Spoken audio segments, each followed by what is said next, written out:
So, for Jesus' early life, we really do not know a lot. Most of Jesus we know from the Synoptic Gospels, which are Matthew, Mark, Luke, and John.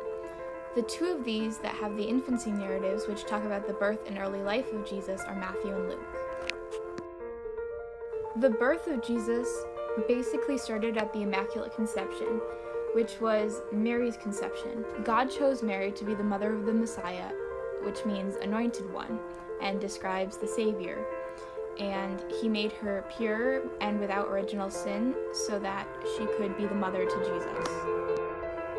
The real birth of Jesus began with the Annunciation, which was when the angel Gabriel, who was a messenger from God, he appeared to Mary and he told her that she would be the one to bear the Messiah.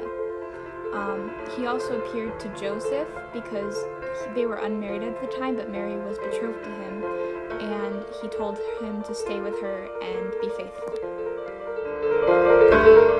When Mary was pregnant with Jesus, she visited her cousin Elizabeth, who was also pregnant at the time with John the Baptist. John the Baptist later became an important friend and follower of Jesus, and this is significant because they were cousins and they were probably friends in their early lives. Mary and Joseph, although they lived in Galilee, they had to travel to Judea for a census when Jesus was about to be born, and because there was no room in the inns, Jesus was born in a stable. The Magi were 3 scholars, and when Jesus was born, a great star lit up the sky, and they knew that it meant the King of the Jews had been born. So when they went to follow it and brought Jesus gifts of gold, frankincense, and myrrh, and this event is called the Epiphany. So when the Magi left to find Jesus, they told King Herod that the King of the Jews had been born, and he was afraid that the Messiah would overtake him and seize his power, so he ordered that all firstborn sons in Bethlehem be killed.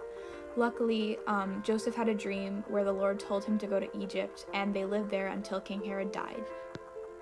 When Herod died, Joseph had another dream that was telling him to go back, so they moved back to Nazareth in Galilee, where Jesus grew up. From his birth, Jesus fulfilled the prophecy that the Messiah would be a descendant of Jacob, since his genealogy points to David, and this also gave him the name Son of David.